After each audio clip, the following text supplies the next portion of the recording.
Muévete es una plataforma del Comité de Educación de Vega Coop.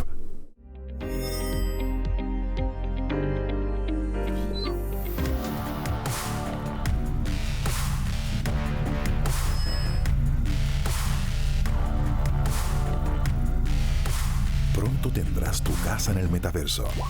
Mientras tanto, te ayudamos a comprarla en la isla.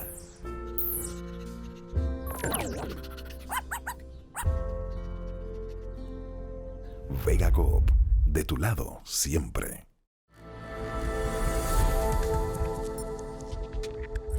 Saludos amigos, bienvenidos a Muévete, el programa del cooperativismo. En Muévete nos ocupamos siempre de la salud y de la salud económica, pero particularmente la salud física, emocional de toda nuestra comunidad, de los socios de nuestra cooperativa.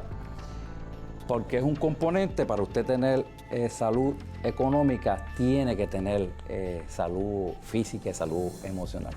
Nos acompaña en esta edición de Muévete el doctor Pablo López Báez, un amigo del programa y de los cooperativistas en Puerto Rico con más de 42 años de experiencia, otorrinolaringólogo, con oficinas en Bayamón, un académico y estudioso de la ciencia y de la salud. También nos acompaña el licenciado Alexis Amador, que fue pasado presidente de la Asociación de Laboratorios Clínicos y Tecnólogos Médicos de Puerto Rico. Bienvenidos ambos a Muévete. Gracias. Muchas gracias, Rubén. Este tema que queremos abordar hoy es un tema de mucha actualidad, el tema relacionado con el COVID, con enfermedades respiratorias, con otras condiciones alrededor de lo que se ha estado desarrollando en los últimos 2 años en Puerto Rico.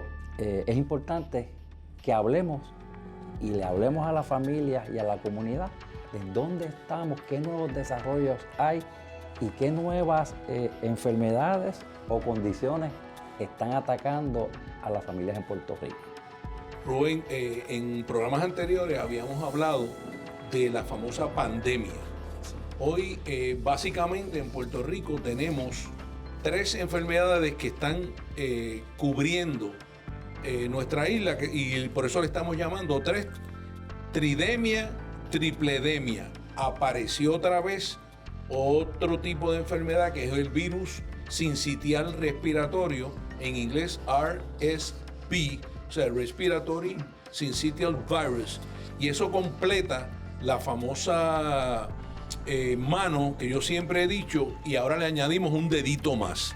Esa mano que yo la estoy presentando aquí, yo le llamo la mano de Dr. López, porque yo siempre he dicho, y se vio en otro programa de COVID, que teníamos el catarro común, que todos conocemos, donde, hablando aquí con el licenciado Amador, estábamos discutiendo que el coronavirus es uno de los de 20 a 25% de los causantes del catarro común que todos conocemos, lo hemos tenido por miles de años acompañándonos. Está el catarro común, está nuestro amigo la sinusitis, la rinosinusitis, que no para, puede ser alérgica, puede ser bacteriana, puede ser por hongo, puede ser viral, etcétera. Sería el segundo dedo de la mano. El tercer dedo de la mano sería el famoso micoplasma, del cual Alexis nos va a ayudar a diagnosticar para que nosotros sepamos con qué nos estamos encontrando. El cuarto sería la famosa influenza, del Haemophilus influenza, que está otra vez de moda y todos los años nos visita, y hay varios tipos. Y entonces, por último, nuestro amigo el COVID, que lo tenemos con nosotros, el COVID-19, que fue descubierto en el 2019, y esa es la razón por la que estamos aquí. Básicamente, estas enfermedades tienen las piezas intercambiables. Como sería un carro, el foco del micoplasma le sirve al foco de la influenza, o sea que los síntomas de ellos son bien parecidos, bien comunes y muy difícil a veces de diagnosticar cuando uno no tiene la experiencia para diagnosticar estas enfermedades. Alexis nos va a tocar un poquito en la parte de los laboratorios que deben ordenarse en muchos de estas enfermedades, porque para que no ocurra el pánico que ha ocurrido anteriormente. ¿Quieres comentar algo sobre esto? ¿Cómo va? Sí, gracias nuevamente por la invitación. Me parece que es un tema muy importante para abordar con la comunidad. Como dijo el doctor, estamos hablando de condiciones que son muy típicas, que nos han estado con nosotros a través de muchos años, y se requiere de mucha experiencia, ¿verdad? Mucho expertise de la mano, por ejemplo, del doctor López, porque hacer diferencias entre unas y otras no es tan sencillo. De hecho, nosotros siempre hablamos en los laboratorios que somos una herramienta que acompaña al doctor en el diagnóstico, pero nada va por encima del ojo clínico del doctor, porque ninguna prueba es infalible. Todas las pruebas pudieran dar lo que mucha gente ya conoce como falsos positivos y falsos negativos. Así que una prueba que esté negativa sobre cualquiera de estas condiciones que habla el doctor no significa que la persona no tenga la condición, y por eso esa evaluación clínica es súper importante.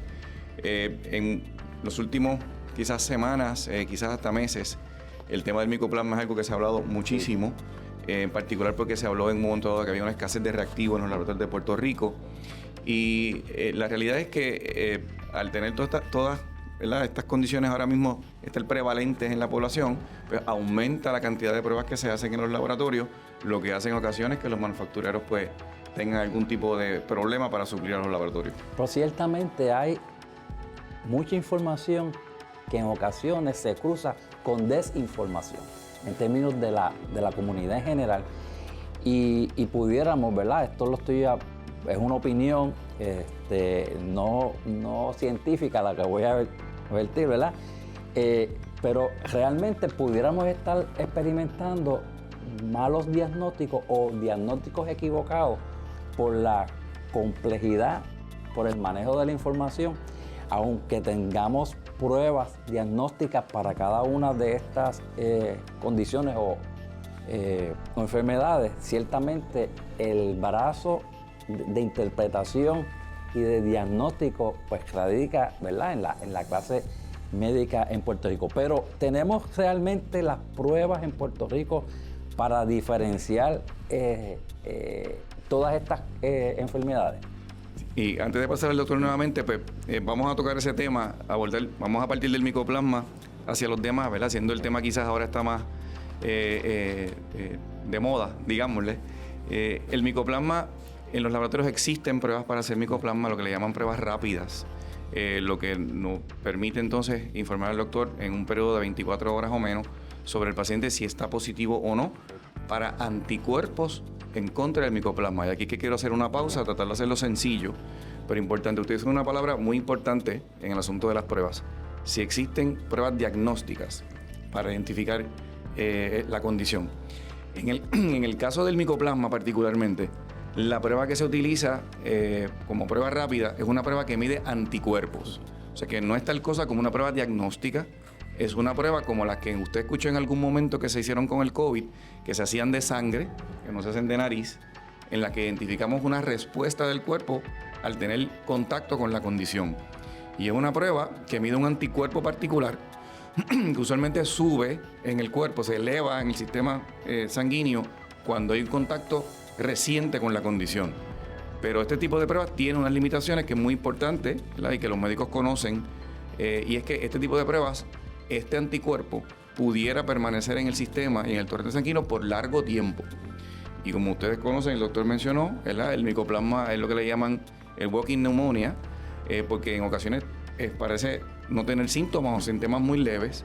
Alguien pudo haber tenido micoplasma en los pasados 2 meses, se siente mal hoy, se hace diferentes pruebas, entre ellas una de micoplasma, da reactivo para el anticuerpo que mencioné hace un ratito, y no necesariamente significa que la persona en el momento tenga micoplasma.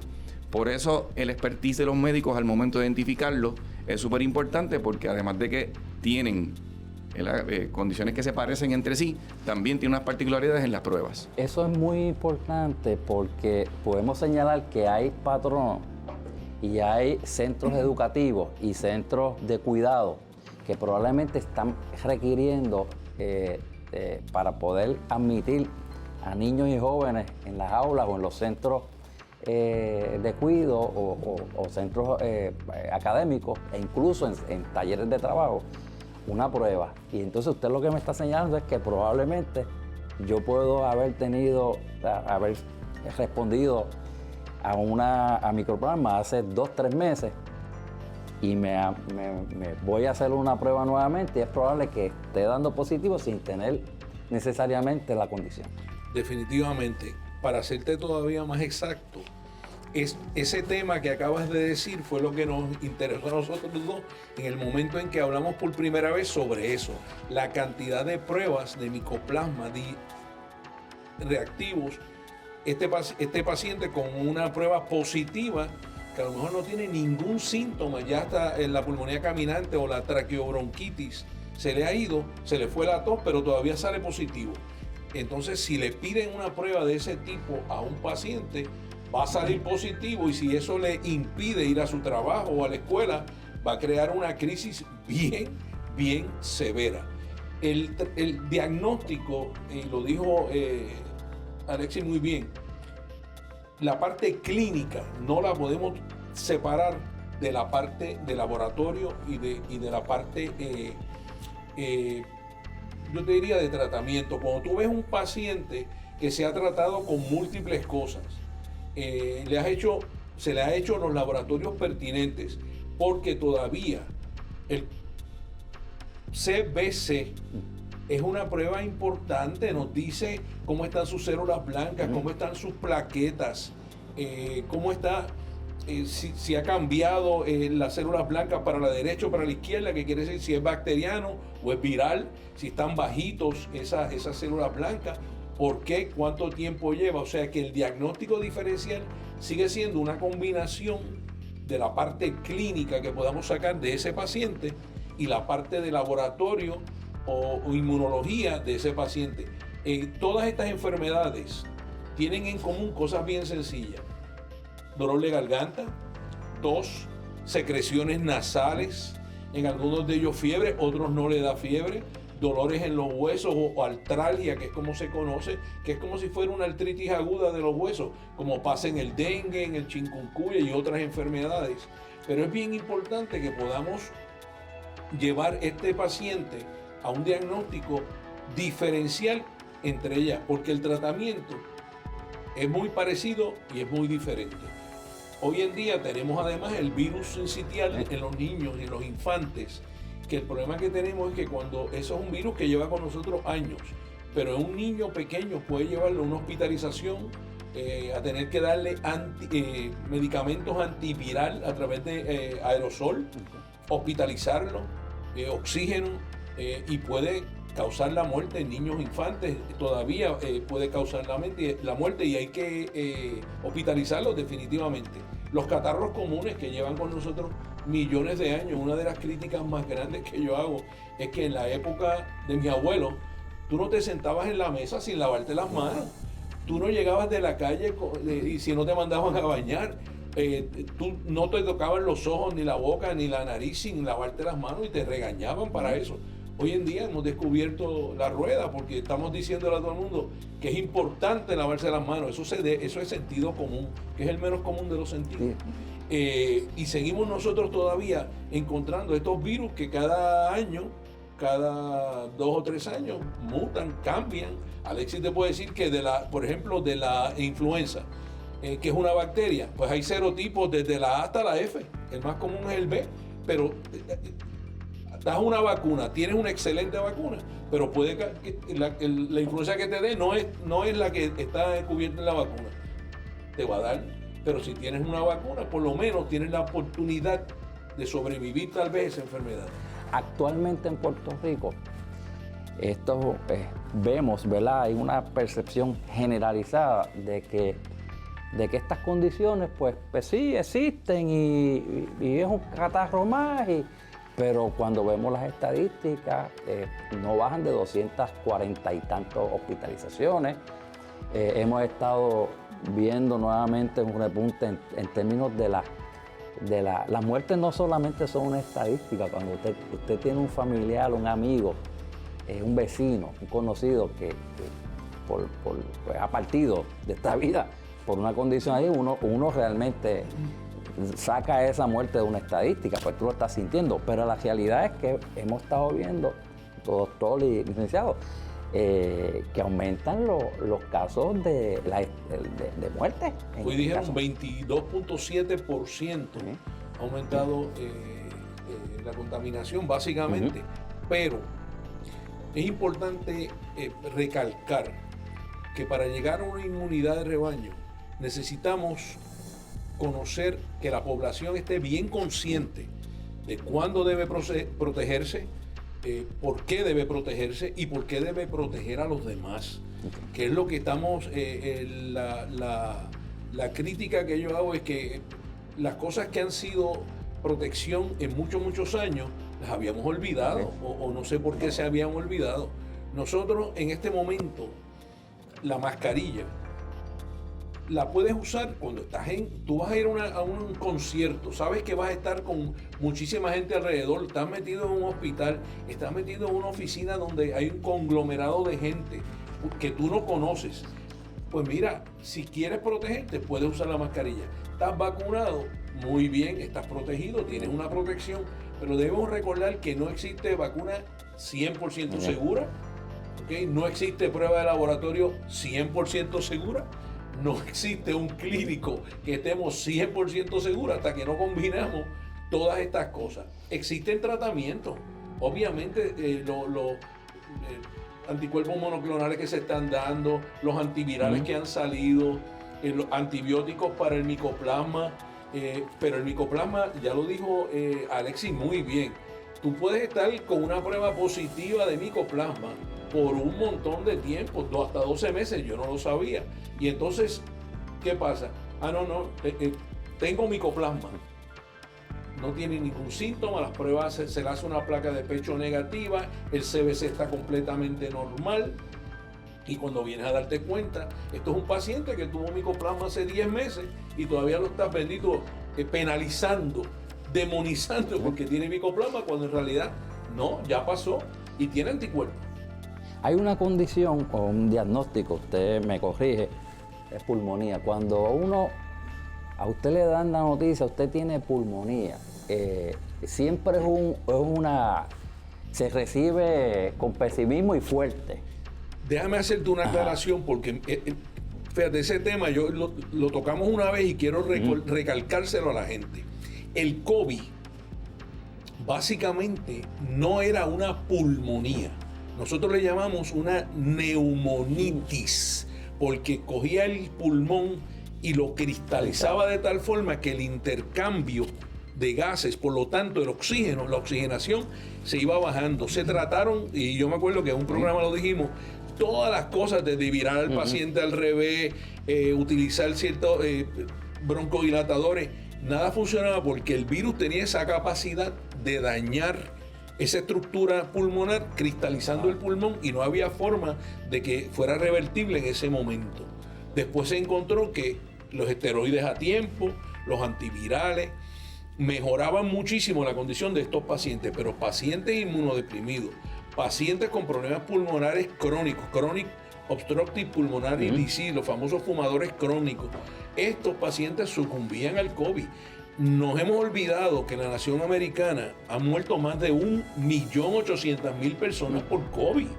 Nosotros, esto ha sido una verdadera pandemia. O sea, el COVID hay que demonizarlo verdaderamente porque el tratamiento tardío, que fue lo que llevó a que Estados Unidos tuviera tantas muertes, y los diagnósticos tardíos, hubo un tiempo que no habían pruebas. Al principio no se sabía si tenía COVID o no. Empezaron entonces a tápate la boca cuando toses, cúbrete la boca cuando toses y lávate las manos. Ese era el tratamiento básico, y llegaban a sala de emergencia, se le hacía una prueba que en aquella época, me corrige Alexis, a veces tardaba no sé cuánto, las primeras pruebas. ¿Cuánto tardaba? ¿Tú te acuerdas de las primeras pruebas? Sí, y volviendo a empatarle de ahorita, las primeras pruebas que se nos hacen accesibles en el COVID son pruebas que son de anticuerpos, que no necesariamente nos dicen que está o no activa la condición. El médico tenía que hacer una maniobra ahí clínica para poder saber en dónde estaba parado el paciente. eventualmente cuando se empiezan a salir estas pruebas moleculares, la gente también las conoce como pruebas de PCR, pero realmente son pruebas moleculares porque dentro de moleculares hay PCR, hay otros también pruebas de NAAT, hay variantes. Y entonces estas pruebas, que en el mundo del laboratorio le decimos pruebas de slow testing porque no son pruebas para hacerlas rápido, como eventualmente salen las pruebas de antígeno, que es lo que realmente pues logró el tener acceso a que la gente verdaderamente pudiera tener acceso a pruebas y a resultados rápidos. Pero las pruebas originalmente podían tardar de 7 a 10 días porque se tomaban, se iban de Puerto Rico a Estados Unidos, que también tenían ahí lo que le dicen un backlog de pruebas a través de todo Estados Unidos, y eventualmente laboratorios en Puerto Rico adquieren los instrumentos para poder hacerla. Y el doctor dijo algo muy básico ahorita. Hay una prueba que se está a veces relegando. La gente va al médico y se quiere hacer una prueba de COVID, y se quiere hacer una prueba de influenza, de micoplasma, y a veces hasta van a nivel privado, como se abrieron unas disposiciones para que gente se pudiera hacer tipos de pruebas. Pero ir al médico y eventualmente identificar a la persona inicialmente con un CBC en conjunto con estas otras pruebas, pues es lo que realmente le da al doctor una información importante y empezar. Y es importante que la gente empiece a educarse, ¿verdad? Como te dice, ya está esto democratizado, la información. Por ejemplo, la gente a veces dice, le dicen con cariño al micoplasma, le dicen microplasma. El organismo se llama micoplasma y no es un virus, es una bacteria bastante fastidiosa, pero eso no es que se cultiva. Tiene unas particularidades que a nivel del mundo del laboratorio hacen que sea una prueba, un cultivo muy difícil de hacer. Pero para todos estos tipos de pruebas existen pruebas moleculares, para todas. Para la influenza, para el micoplasma, para el RCV. Lo que pasa es que solamente la pandemia nos permitió tener accesibles unas pruebas moleculares para pruebas de COVID, porque para estas otras pruebas no hay los volúmenes suficientes para poder alcanzar una prueba que pudiera tener un costo de $300, por ejemplo. Y eso es muy importante al momento de que el doctor escoja también qué herramienta puede utilizar para identificar al paciente. Si el doctor de verdad quiere salir de dudas, si ese paciente, esa prueba reactiva de micoplasma para ese anticuerpo temprano, que ya dijimos que puede tomar mucho tiempo, verdaderamente sea una prueba activa o no, a lo mejor la puede mezclar con una prueba de anticuerpos IgG de micoplasma, y entonces en combinación con las dos puede identificar si ese paciente, si ya tiene las dos mezcladas, pues el doctor ya sabe, espérate, esto es algo que me parece que es algo de más tiempo, y lo que estamos bregando ahora no necesariamente es un micoplasma. O sea que hay diferentes acercamientos que el doctor puede hacer según las herramientas que existen en el mundo del laboratorio para poder atenderlo. Pero hay una realidad, ¿verdad? Esto es un tema que voy a tocar un poco delicado. Quizás la mayoría de estas pruebas que ayudan al médico en su diagnóstico son pruebas que están accesibles y que los laboratorios en Puerto Rico, que tienen las herramientas, están los profesionales aquí, entrenados, adiestrados, ¿verdad? Con un nivel de... se pueden hacer. Probablemente habrá algún tipo de pruebas especializadas que el médico necesite y que a lo mejor no está disponible al alcance del público general. Habrá, porque quizás ese tipo de pruebas tan especializadas no esté, el plan o los planes no la estén cubriendo. Una de las cosas que él mencionó y me preguntaste de la pulmonía o neumonía, debes recordar que el COVID daba neumonitis. El micoplasma da lo que se llama la pulmonía caminante, y la diferencia en la pulmonía es que tienes una secreción en el pulmón, y esa es la famosa pulmonía. Tú puedes tener una pulmonía por bacterias, los neumococos, por ejemplo, pero otra cosa bien importante es que el micoplasma te deja una irritación en la tráquea y en los bronquios mayores, dándote una tos seca que no tienes que estar contaminado, sino que te dejó una irritación crónica en esa área, y esa tos es lo que mucha gente llama el walking pneumonia o la pulmonía caminante. Alexis dijo algo y es bien importante. Las pruebas inmunológicas son caras, ¿ok? Lo primero que el médico debe empezar a pensar es en las pruebas que el paciente puede hacerse rápido. El CBC, que es el conteo de sangre. Si tiene una tos persistente, una plaquita de pecho, que es AP y lateral, anteroposterior y lateral, que también eso es barato y rápido. Y obviamente una evaluación de ese pulmón y de ese paciente. Con un historial pequeño, ya ahí tenemos por lo menos el 70%. Síntomas. Tenemos la preocupación, el paciente, tenemos una serie de síntomas y los síntomas son más parecidos. ¿Qué debemos hacer ante un cuadro que ya empecemos a sentir normal? ¿Qué debemos hacer, Liz?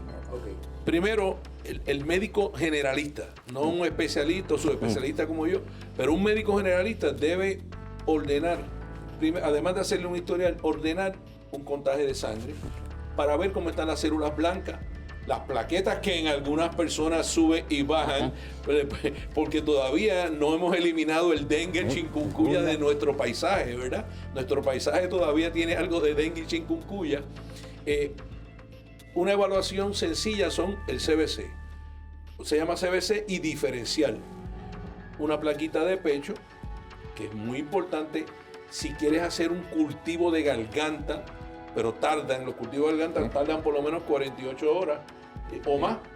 Depende del tipo de organismo y qué tipo de dificultad tenga el crecimiento, puede tocar 72, 74 días. Exacto. O sea que si tú vas a esperar ese paciente, pues ya lo vas a tener un poquito más enfermo, vamos a ponerlo así, con más síntomas. Yo soy de las personas que creo que debes empezar a tratar a ese paciente cuando estás pensando en eso. Doctor Pablo López, el tiempo, como siempre, nos traiciona. Pero quiero aprovechar esta oportunidad para agradecerle tanto a Pablo López Báez, que es un amigo de este programa Muévete, que ha estado siempre dispuesto y disponible a orientarnos y a proveer la información de mucha calidad. Al licenciado Alexis Amador, gracias por unirse a este esfuerzo. Confiamos y le invitamos a que podamos hacer otros programas y que lo podamos tener disponible para la comunidad a través de este programa de televisión, que lo que busca es orientar, presentar la información pertinente, información clara y de fuentes de un nivel de profesional y reputación como lo que ustedes ostentan. Te estaré molestando. Un placer para mí, Rubén, y con mucho gusto. Te estaré molestando para otro programa sobre medicina, básicamente para salvar vidas y ayudar un poco más a lo que estamos haciendo en este programa. ¿Okay? Profilaxis médica, eso es lo que se está haciendo. A ustedes, amigos, nos estaremos dando cita en la próxima edición de Muévete, el programa del cooperativismo. Gracias por su sintonía.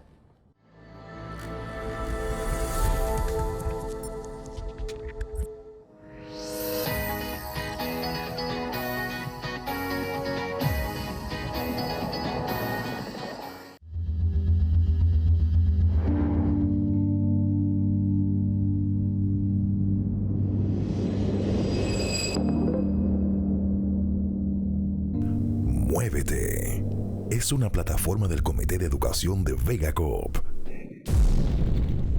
Produce Here and Now para Vega Coop.